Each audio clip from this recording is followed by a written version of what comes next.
नमस्कार. आपल्या विठ्ठल सहकारी साखर कारखान्याचा पहिली उचल 2875 रुपयाने आपण जमा केली होती. 30 नोव्हेंबरपर्यंत आपण बिल देखील अदा केलं. शेतकरी संघटनेचे नेते समाधानजी फाटे साहेब यांनी आंदोलन केलं, विधानसभेत त्याच्यावरती आवाज उठवला आणि सर्व संचालक मंडळाशी आपल्या कारखान्याचे संघटनेचे नेते असलेले दोन्ही सचिनजी पाटील, तानाजी काका यांच्याशी सर्वांची चर्चा करून आपल्या कारखान्याचा, विठ्ठल कारखान्याचा 3001 रुपया पहिला हप्ता देण्याचा आम्ही निर्णय घेतलाय.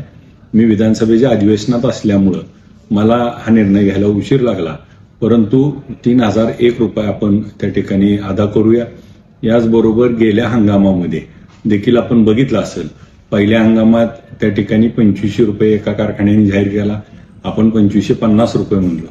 परत काही कारखान्यांनी 2700 रुपये जमा केला, परत 2800 रुपये, मग आपण 2825 रुपये दिला आणि त्याच्यावर कुणीही त्या ठिकाणी दर दिला नाही.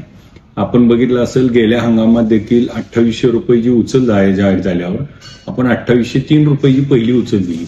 मग काही कारखान्यांनी त्या ठिकाणी दिवाळीला 100 रुपये दिले, आपण 200 रुपये दिले, 3003 रुपयेचा उच्चांकी दर दिला आणि गेल्या हंगामातले 500 रुपये देण्यासंदर्भात आम्ही त्या ठिकाणी सरकार आणि साखर आयुक्ताशी संपर्क करून त्या ठिकाणी ती देण्यासाठी देखील प्रयत्नशील आहोत.